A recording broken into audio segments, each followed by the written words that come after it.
इस कलयुग में वेद विद्या रहित मनुष्य को प्रभु भक्ति की स्वीकार मिलेगी तथा इसका उद्धार कैसे होगा। इसलिए हे मुनिश्रेष्ठ कोई ऐसा तप कहिए जिससे थोड़े समय में पुण्य प्राप्त हो गए और तथा मनवांछित फल मिले। वह कथा सुनने की हमारी इच्छा है। सर्वशास्त्र ज्ञाता श्री सूत जी बोले हे वैष्णवों, मैं पूछ आप सारे प्राणियों की अपनी बात पूछी है। अब मैं श्रेष्ठ व्रत को आप लोगों से कहूँगा, जिस व्रत को नारद जी ने लक्ष्मी नारायण से पूछा था और लक्ष्मी पत्नी ने श्रेष्ठ नारद से कहा था। तो ध्यान से सुनो। अगर ये आपको पढ़नी होती तो हम तो आराम से सभी पढ़ लेते, या आपको आराम से पढ़ लेंगे। हम सब आपको सुनाने के लिए पढ़ रहे हैं और आप लगे अपने घर की बात।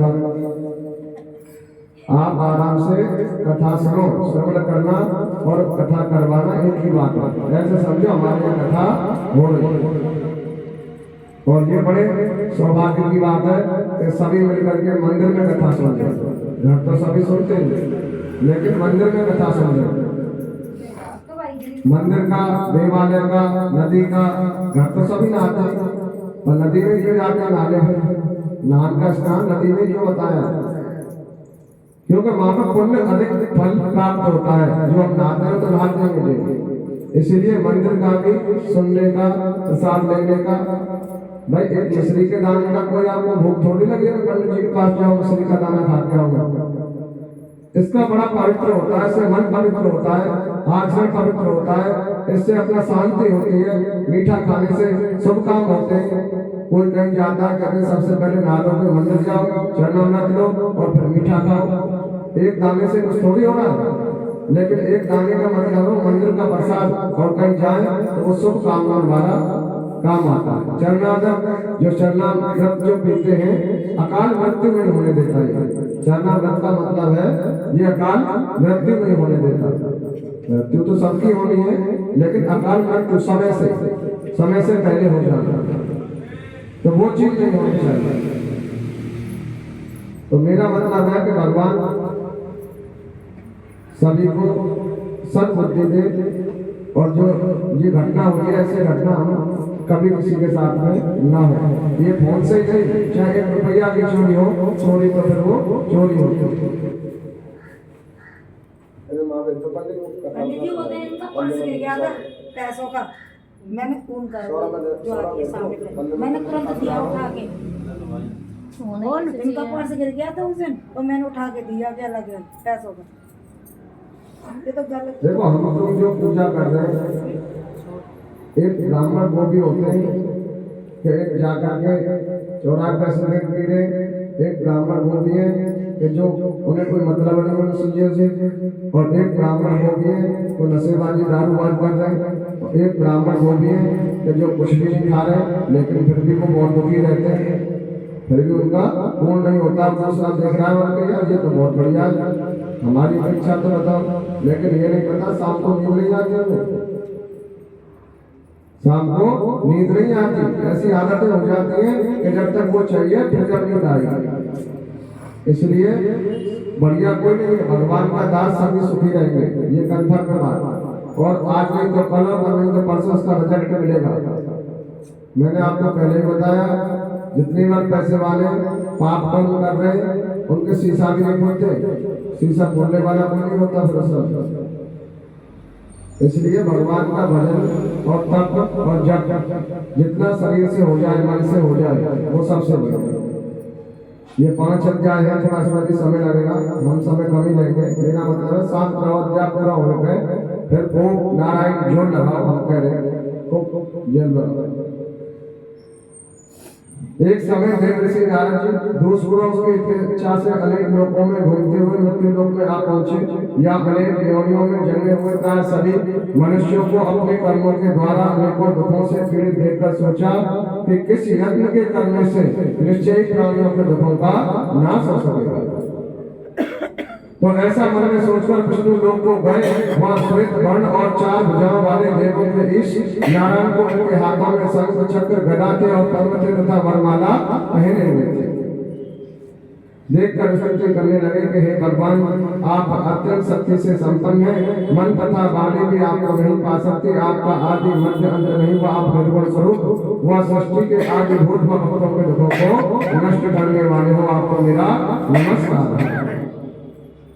नारद जी से इस प्रकार की स्तुति सुनकर विष्णु भगवान बोले कि हे मुनि श्रेष्ठ, आपके मन में क्या है, आपका किस काम के लिए आगमन हुआ है, आप संकोच कहो। तब नारद मुनि बोले कि मृत्यु लोक में सब मनुष्य जो अनेक योनियों में पैदा होकर अपने अपने कर्मों के द्वारा अनेक प्रकार के दुखों से दुखी हो रहे हैं, हे नाथ मुझ पर दया रखते हो तो बताइए कि उन मनुष्यों के शब्द को थोड़े से में कैसे दूर हो सकते हैं। तो श्री भगवान जी बोले कि हे नारद, मनुष्य की भलाई के लिए तुमने बहुत ही अच्छी बात पूछी है। जिस काम के करने से मनुष्य मोह से छूट जाता है, वो मैं कहता हूँ ध्यान से सुनो। बहुत पुण्य देने वाला स्वर्ग तथा मृत्यु लोक दोनों में उत्तम व्रत है।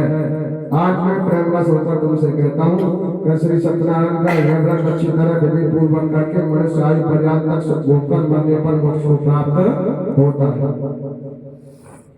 श्री भगवान के वचन सुनकर नारद मुनि बोले कि उस व्रत का फल क्या है, क्या विधान है और किसने यह व्रत किया है और किस दिन करना चाहिए, विस्तार से कहिए। भगवान बोले कि सुख को दूर करने वाला, धन धान्य को बढ़ाने वाला, सौभाग्य तथा संतान को देने वाला, यह व्रत सब स्थानों पर विजय करने वाला है। भक्ति और श्रद्धा के साथ किसी भी दिन मनुष्य श्री सत्यनारायण कथा प्रातः काल या सायंकाल के समय ब्राह्मणों और बंधु बांधवों के साथ हनुमान होकर पूजा करे। भक्ति भाव से नैवेद्य केले का फल, घी, दुग्ध और गेहूं का आटा सवाया ले और साथी का चूर्ण, शक्कर तथा गुड़ ले और सब भोग छोड़ बना जमा करके भगवान को अर्पित कर दे।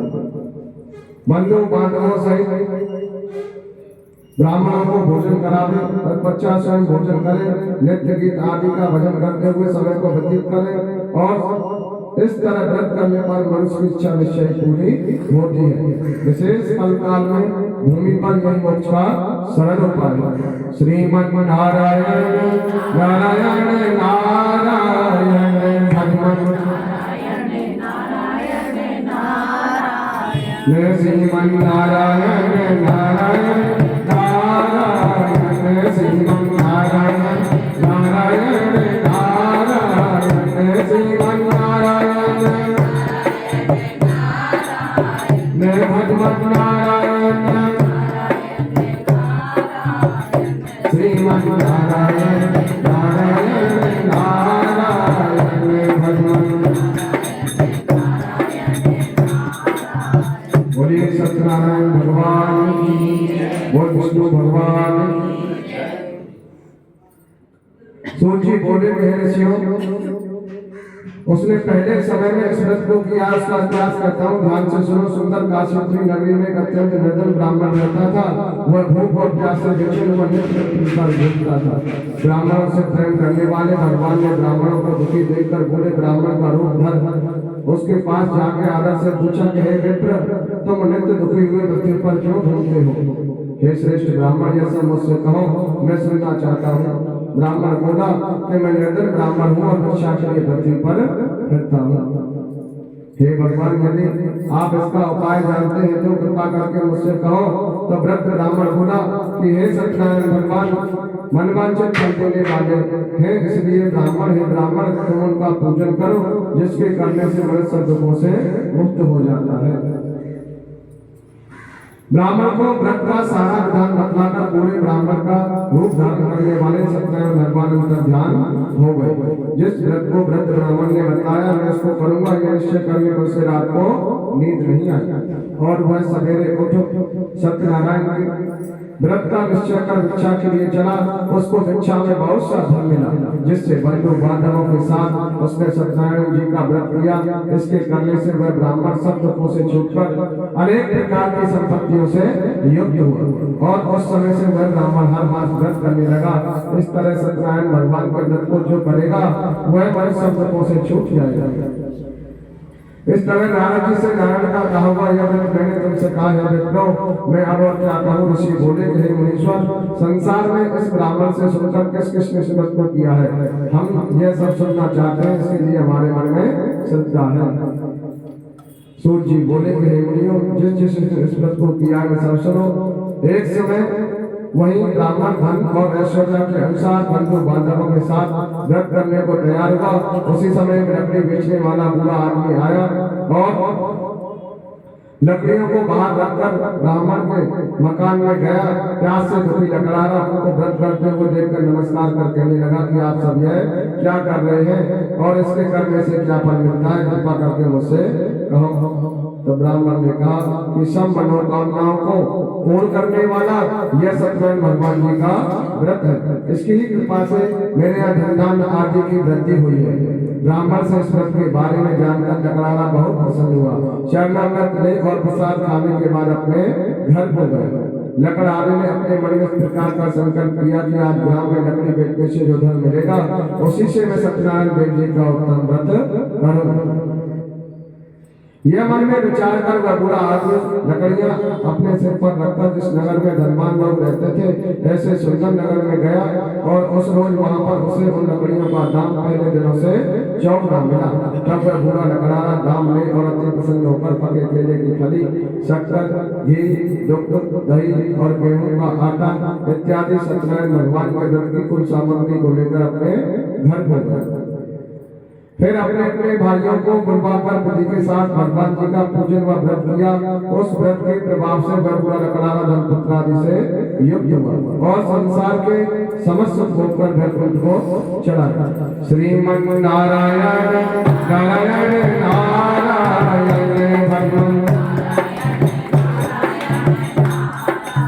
श्रीमन नारायण नारायण नारायण भगवान नारायण नारायण नारायण गोविंद नारायण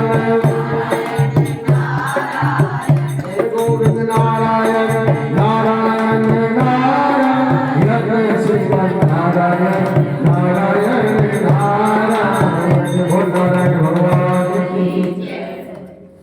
तीसरा अध्याय। सूर्य जी बोले कि हे श्रेष्ठ मुनियों, अब आगे की कथा कहता हूँ, ध्यान से सुनो। सुंदर काशीपुरी नगरी में एक अत्यंत निर्धन ब्राह्मण रहता था। अलकामुख नाम का वह सत्वक्ता और जतुरिया था। प्रतिदिन देव स्थानों पर जाता था तथा गरीबों को धन देकर उनके कष्टों को दूर करता था। उनकी पत्नी कमल के समान मुख वाली और सती साध्वी थी। भद्रशिला नदी के तट पर उन दोनों ने श्री सत्यनारायण भगवान जी का व्रत किया और उस समय वहां एक साधु नामक वैश्य आया। उसके पास व्यापार के लिए बहुत सा धन था। वह नाव को किनारे पर ठहराकर राजा के पास गया और राजा के व्रत करते हुए देखकर विनय के साथ पूछने लगा कि हे राजन, भक्ति युक्त चित्त ये सब आप क्या कर रहे हैं? मेरी सुनने की इच्छा है, सो आप मुझे बताइए। राजा बोला कि हे साधु, अपने बांधवों के साथ पुत्रादि की प्राप्ति के लिए यह महाशक्तिमान सत्यनारायण भगवान जी का व्रत व पूजन किया जा रहा है। राजा के वचन सुनकर साधु आदर से बोला कि हे राजन, मुझसे इसका सावधान कहो, मैं भी आपकी कथा अनुसार इसको पढ़ूंगा। मेरे भी कोई संतान नहीं है और निश्चय ही होगी, मुझे विश्वास है कि निश्चय ही होगी। राजा से संविधान सुन व्यापार से निवृत्त हो वह आनंद के साथ अपने घर को गए और साधु ने अपनी स्त्री से संतान देने वाले व्रत का समाचार सुनाया और कहा कि जब मेरी संतान होगी तब मैं श्रेष्ठ व्रत को करूंगा। साधु ने ऐसे वचन अपनी स्त्री लीलावती से कहे। एक दिन उसकी स्त्री लीलावती पति के साथ आनंदित होकर सांसारिक धर्म में प्रविष्ट होकर सत्यनारायण भगवान की कृपा से गर्भवती हो गई तथा 10वें महीने में सुंदर कन्या का जन्म हो। दिनों दिन वह जिस तरह बढ़ने लगी जैसे शुक्ल पक्ष का चंद्रमा बढ़ता है। कन्या का नाम कलावती रखा गया। तब लीलावती ने मीठे शब्दों में अपने पति से कहा कि जो आपने संकल्प किया था कि मैं भगवान जी का व्रत करेंगे, अब आप उसे करिए। साधु बोला, इसके विवाह कर देंगे। अपनी पत्नी को आश्वासन देकर वह नगर को गया। तब कलावती पितृगृह में वृद्धि को प्राप्त हो गई।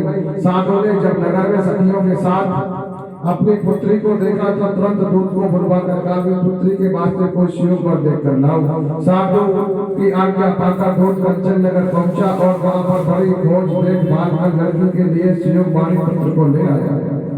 उस शिव लड़के को देखकर साधु ने अपने बंधु बांधवों सहित प्रसन्नचित्त अपनी पुत्री का विवाह उनके साथ में कर दिया। किंतु दुर्भाग्य के समय भी विवाह का समय भी भूल गए। तब श्री भगवान क्रोधित हो गए और साधु को श्राप दिया कि तुम्हें धर्म प्राप्त होगा।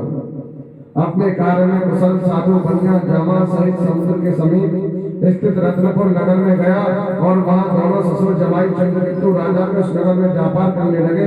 एक रोज भगवान सत्यनारायण की माया से प्रेरित कुछ चोर राजा का धन चुराकर भागा जा रहा था, किंतु राजा के दूतों को आता देखकर चोर ने घबराकर भागते हुए राजा के धन को वहीं चुपचाप रख दिया या उसके ससुर और जमाई ठहरे हुए थे। जब दूतों ने उस साधु वैश्य के पास राजा के धन को रखा देखा तो वे दोनों को बांध कर ले गए और प्रसन्नता से दौड़ते हुए राजा के समीप जाकर ये दो चोर पकड़कर हम लाए हैं, कृपा करके आज्ञा दें। तब उनको कठोर कारावास में डाल दिया गया और उनका सब धन छीन लिया गया।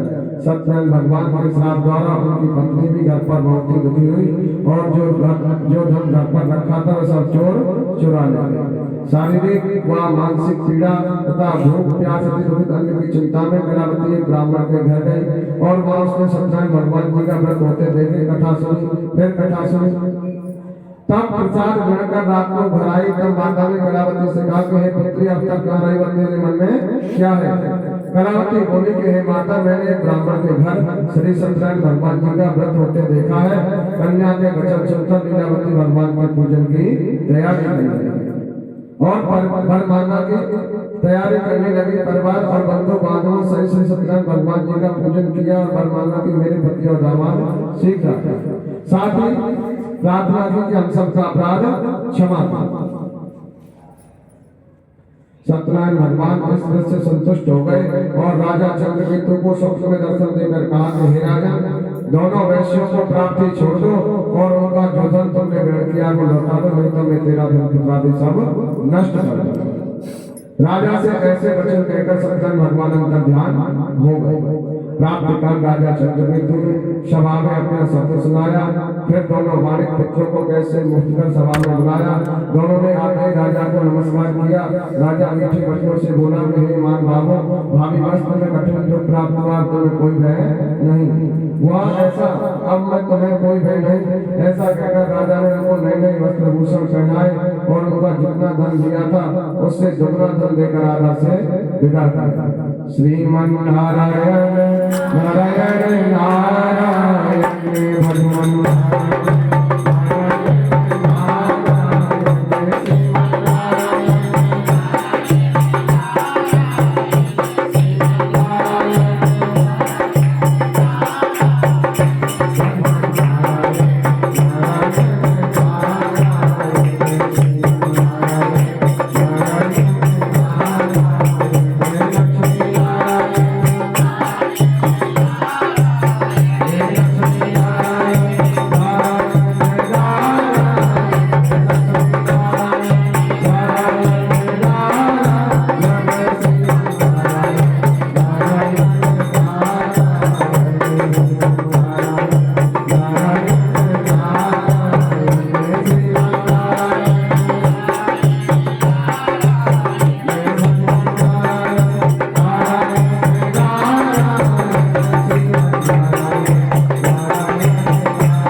चतुर्थ अध्याय। सूची बोले वैष्णव मंगलाचार्य यात्रा प्रारंभ की अपने